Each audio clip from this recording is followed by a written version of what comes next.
येणाऱ्या विधान परिषदच्या निवडणुकीसाठी अनेक जण इच्छुक आहेत. काही पक्षाकडून आहेत, काही अपक्ष आहेत, काही आणखीन नवीन चेहरे आहेत ज्यांचा राजकारणाशी सुद्धा संबंध नाही. म्हणून अशी मागणी हे प्रत्येक पक्षाच्या नेत्यांकडे प्रत्येक जण करत असतो. त्यापैकी एक बच्चू कडू आहे.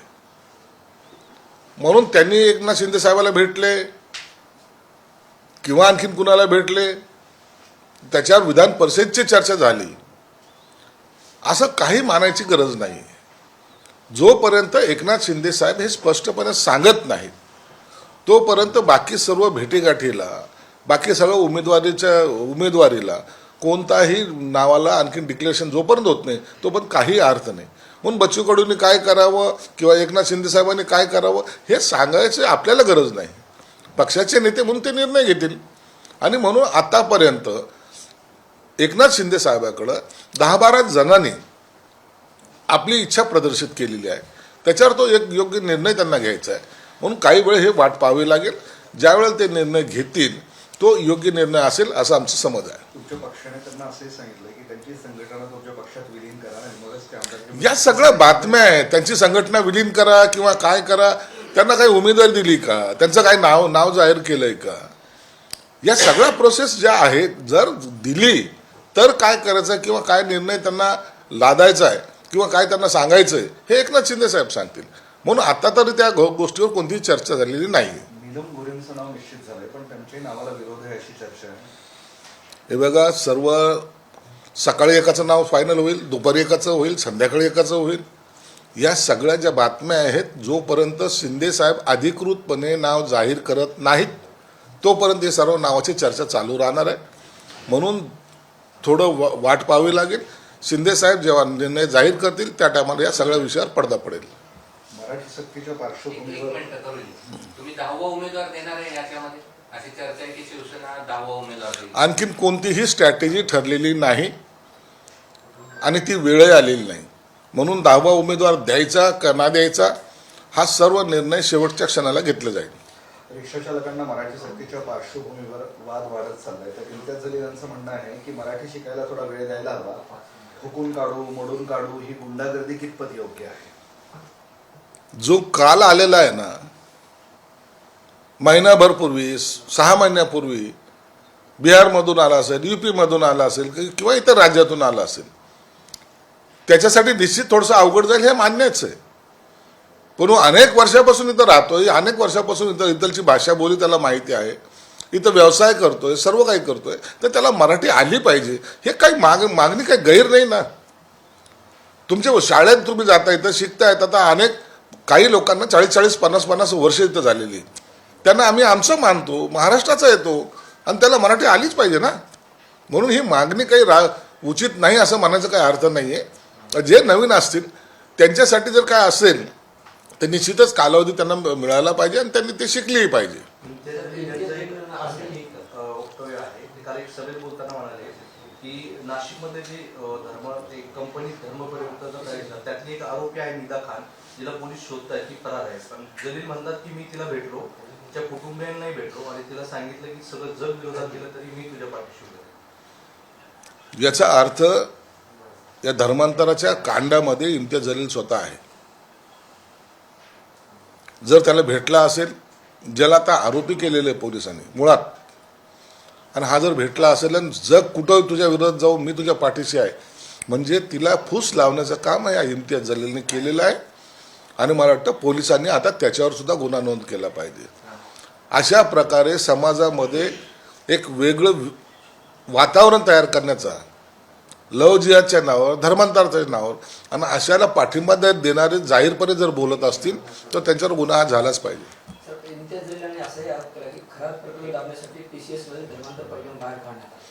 अरे धर्मांतर वेगळं आहे, खरात वेगळा आहे. कोणतं प्रकरण दाबायचं कोणतं प्रकरण काढायचं याच्यासाठी सरकार काही खेळ खेळत बसलेले नाही आहे. असे जेही प्रकार घडतील त्याच्यावर त्यांच्यावर कारवाई ही निश्चित केली जाईल. खरात आहे गेले 40 वर्ष, आता 40 दिवसापासून जेलमध्ये, कित्येक वर्ष राहिले तर सांगता येत नाही. आणि रोज त्याच्यावर नवीन नवीन गुन्हे दाखल होत आहेत. 7वा गुन्हा दाखल झालेला आहे. अशा कोणत्याही मनोवृत्तीला, कोणत्याही समाजाचा असेल त्याला सरकार माफ करणार नाही. मराठी सक्तीच्या निर्णयाविरोधात ते शशांकराव आक्रमक झाले, ते आता गोरेगावमध्ये एक सभा बोलवणार आहेत आणि याच पार्श्वभूमीवर प्रताप सरनाईकांनीही तडजोडीसाठी आता बैठका बोलवायला सुरुवात केली आहे. दबाव वाढत चाललाय सरकार. काही दबाव वाढत चाललेला नाही आहे. प्रत्येकाने प्रताप सरनाईकांनी जी काही भूमिका घेतली त्यांनी आपापल्या पद्धतीने त्याचा अर्थ लावलेला आहे. सरकार त्यांच्याशी बोलायला तयार आहे. निश्चित प्रताप सरनाईक अशा गोष्टीसाठी आपली बैठक घ्यायला सुद्धा त्यांची मानसिकता आहे. ज्याला कुणाला प्रश्न विचारायचा असेल किंवा ज्याला कुणाला त्यांच्याबद्दल शंका असेल त्यांनी निश्चित प्रताप सरनाईकांशी संपर्क साधावा. ते त्याचं उत्तर ते देतील.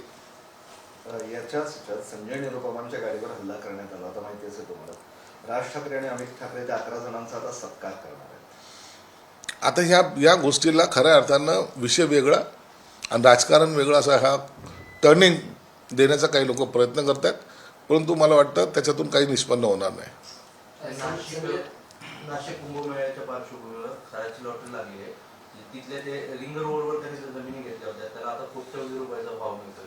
तर त्याला हे सगळं माहीत होतं, म्हणजे त्याचे संबंध पार सरकार आणि या सगळ्या. बघा, दर 12 वर्षांनी कुंभमेळा येत असतो आणि वेगवेगळे प्लॅनिंग आखले जाते. समृद्धी महामार्ग झाला, तिथं वेगळं ते येणार होतं हे अनेकांना माहिती होतं. अनेकांनी जमिनी घेतल्यात आणि काही कितीतरी गुंठे ती जमीन आहे. त्या गुंठेच्या जमिनीवर काय बाकी इतरांच्या सुद्धा शेकडो एकर जमीन त्याच्यामध्ये जात आहेत. म्हणून त्याचा काय अर्थार्थी काही संबंध नाही आहे. असेल जमीन निश्चित त्याला बेनिफिट मिळेल आणि त्याच्यासाठी जर त्याने केलं असेल तर ते मला वाटतं व्यवसाय आणि हे भोंदूगिरी हा वेगळा प्रकार आहे. लाडक्या बहिणींना 30 एप्रिलपर्यंत केवायसी करण्याची मुदत दिली आहे तुमच्या सरकारनं आणि अजूनही 26 लाख बहिणींनी केवायसी केली नाही. ते सगळे बाहेर पडू शकतात असं चित्र आहे. केवायसी करावं यासाठी विभागाच्या मंत्र्यांनी सुद्धा आणि अधिकाऱ्यांनी दरवेळेला परिपत्रक काढलेले, दरवेळेला त्याला मुदतवाढ दिलेली. काही वेळेला काही महिला भगिनी अनपढ असतात, शिकलेले नसतात, त्यांना अडचण येऊ शकते, काहींना आणखीन त्याच्याबद्दलची माहिती नसते. अशा सर्व गोष्टी लक्षात घेऊन सरकारने दर वेळेला आता जवळपास इतके 1.5-2 वर्षांनंतर सुद्धा त्या केवायसी करण्यासाठी मुदतवाढ देत आलेलं आहे. आताही मुदतवाढ दिलेली, कारण त्याचा गैरफायदा कोणी घेऊ नये हे त्याच्या मागचा उद्देश आहे. मला वाटतं ह्या सगळ्या लाडक्या बहिणीने केवायसी करून घ्यावी आणि आपल्याला त्या लाभापासून वंचित ठेवू नये ही सरकारची भूमिका आहे. सरकार त्या पद्धतीने पावलं टाकतं. म्हणजे संजय गायकवाडांविरोधात जोरदार आंदोलन सुरू आहे. आजही कोल्हापूरमध्ये आंदोलन पेटलेलं आहे. काल मुख्यमंत्री म्हणाले की एखाद्या आमदारानं असा 40-50 वर्ष जुना वाद करून घडणं योग्य नाही आहे.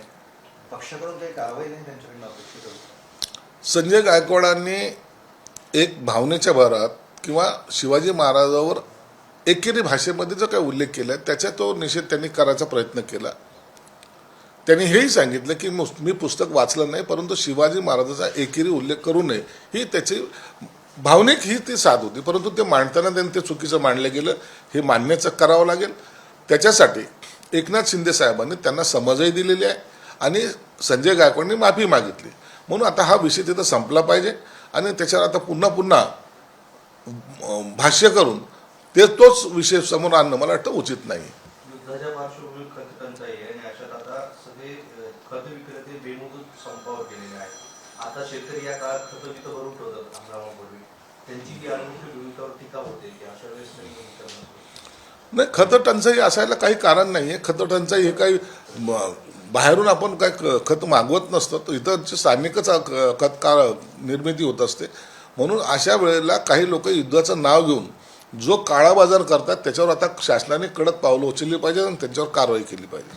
संजय राऊत असं म्हणत की शिंदे एवढे महान आहेत की ते देवेंद्र फडणवीस यांना अडचणीत आणण्यासाठी भाजपाची मदत करू शकतात.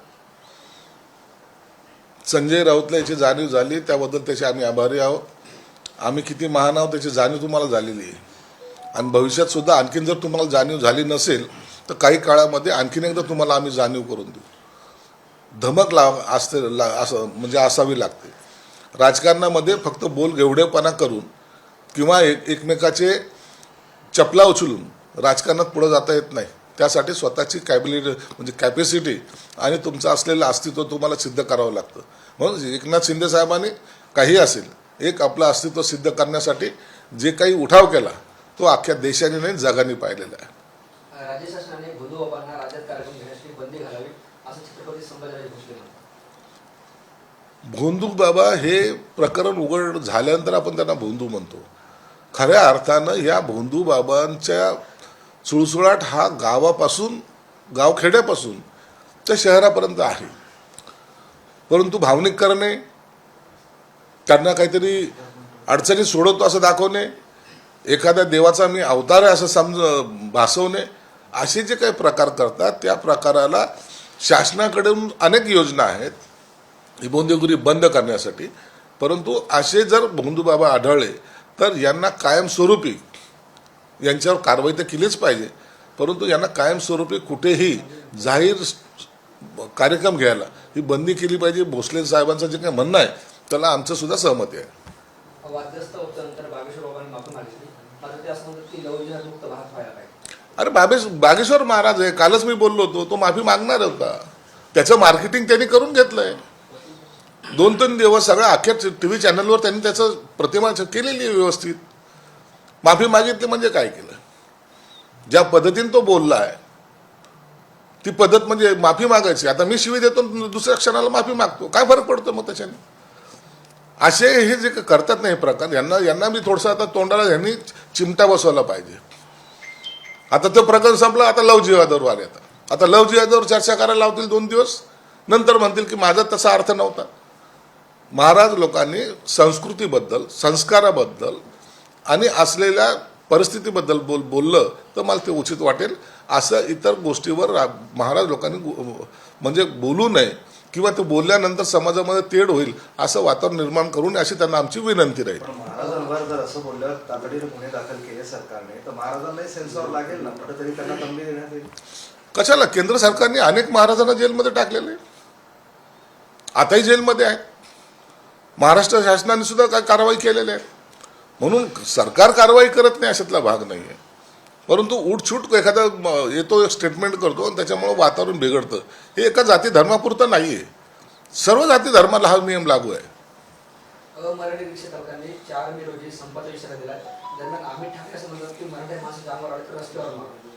अशा पद्धतीने जर अमराठी माणूस जर संप करत असेल तर याचा अर्थ कोणीतरी त्या आंदोलनाला चिथरवणी देतो. तुम्हाला समंजसपणाने हा तुमचा जो असलेला मागण्या आहेत ते सरकारसमोर मांडला तर त्याला योग्य तो न्याय मिळेल. पण असे संप करून लोकांना विटीस जर धरत असाल तर सरकार त्यांच्यावर सुद्धा कारवाई करेल. आज संभाजीनगरमध्ये आरक्षणाच्या उपवर्गीकरणाला विरोध करण्यासाठी मोर्चा आहे, त्यात तुमची काय भूमिका आहे? मी सरकारचा मंत्री म्हणून गेल्या वेळेला कॅबिनेटमध्ये मी स्वतः मुख्यमंत्री साहेबांना सांगून मुदतवाढ दिलेली आहे. सजेशन ज्यांना जे करायचे ऑब्जेक्शन घ्यायचे त्यांनी 30 तारखेपर्यंत त्यांना मुदत दिलेली आहे. ते आल्यानंतर त्याचे सर्व हिअरिंग घेऊन आणि समाधान होईपर्यंत, ते सर्व गोष्टीचं समाधान जोपर्यंत होत नाही तोपर्यंत ते बदर समितीचा अहवाल हा मंजूर केला जाणार नाही. म्हणून आता प्रत्येकजण आपापल्या पद्धतीने आंदोलन करायचा प्रयत्न करत आहेत. पण मी त्यांनाही सांगेन की या सगळे सजेशन ऑब्जेक्शनाची छाननी केल्याशिवाय कोणत्याही बदर समितीचा अहवाल कॅबिनेट समोर जेव्हा येईल ते सर्व पाहूनच त्याच्यावर निर्णय घेण्यात येईल. प्रश्न असा आहे की तो अहवाल जर प्रदर्शित झाला नाही तर आक्षेप घेणार तरी कसे? तोच प्रश्न ते सगळे जे आता आधी मोर्चामध्ये उतरले आहेत, ज्या संघटना सगळ्या, त्यांना तोच प्रश्न आहे. त्या अहवालात नेमकं काय म्हटलं तेच माहित नाही, तर आक्षेप अगोदर घ्यायला कसं सांगतात? मी अनेक वेळा सांगितले की तुम्हाला बदर समितीचा अहवाल आणखी तुमच्या समोर आलेला नाही, उघड झालेला नाही. परंतु काही लोकांनी अबकडं जे प्रमाण आहे त्या प्रमाणामधलं काही भाग कुठून कसा काढला माहीत नाही, परंतु त्याच्यावरच चर्चा सुरू झालेल्या आहे. म्हणून त्यांना काय कसं आरक्षण असलं पाहिजे असं जरी त्यांनी त्यांचं मत व्यक्त केलं तर त्याचा विचार सरकार नक्की करेल. शहरामध्ये असलेले 3 बाजार बंद होऊ नये म्हणून माजी विरोधी पक्ष नेते आज आंदोलन करताय, कसं बघताय? काय बंद होऊ नये? बाजार जे आहे शहरामध्ये ते 3 बाजार बंद करावे अशी कॉर्पोरेशनची इच्छा नाही आहे, परंतु बाजाराच्या नावाखाली लोकांना त्रास होऊ नये ही कॉर्पोरेशनच्या म्हणजे प्रशासनाची इच्छा आहे. म्हणून सर्वसाधारण सभेमध्ये सुद्धा सर्व ते नगरसेवक असतील, महापौर असतील, यांनी सर्वांनी एकमुखी मागणी केलेली. लोकांच्या त्रासासाठी बाजार नसतो तर लोकांच्या हितासाठी बाजार असतो, याची जाणीव त्यांनी ठेवली पाहिजे. सर विजय वडेट्टीवार ने एक बयान दिया है, उसमें उन्होंने कहा है कि ट्रंप पर हमले का जिक्र करते हुए उन्होंने कहा कि अमेरिका की जनता ट्रंप से नाराज थी, इसलिए उन पर गोली चली। उन्होंने चेतावनी देते हुए कहा कि भारत में कोई विरोध प्रदर्शन नहीं हो रहा है, इसीलिए सरकार को लगता है कि सब ठीक है, लेकिन यहाँ का मिजाज भी वैसा ही है। देखो, विजय वडेट्टीवार ये इंटरनेशनल नेता है। ट्रंप ने क्या किया, ट्रंप को वहाँ गोली कैसी चली, इतना बड़ा नेता मैं नहीं हूँ, इसलिए उनके ऊपर रिएक्शन देना मुझे मुनासिब नहीं लगता। लेकिन ऐसे बातों को भारत के राजनीति से जोड़ना ये गलत है। पश्चिम बंगाल में कांग्रेस के कार्यकर्ता देवदीप चटर्जी की कथित हत्या पर राहुल गांधी ने कहा है कि बंगाल में अब लोकतंत्र नहीं है, बल्कि तृणमूल कांग्रेस का आतंक शासन चल रहा है। विपक्षियों के आवाज को दबाने की कोशिश की जा रही है। राहुल गांधी आजकल मानसिकता उनकी भी ठीक नहीं है।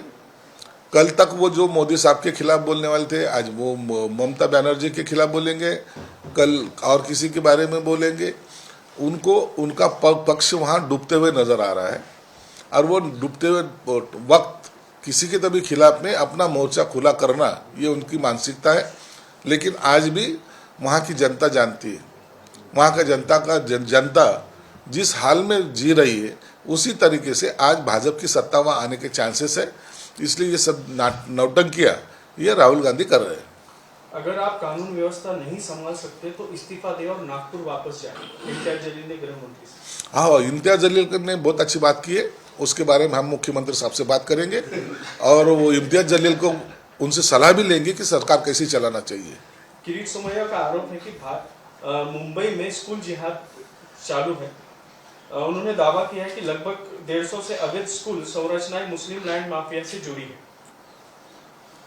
ये लव जिहाद का मामला उठाने वाले या तो करने वाले, ये प्रोग्राम करने वाले एक अलग से मिशन चलाया जाता है।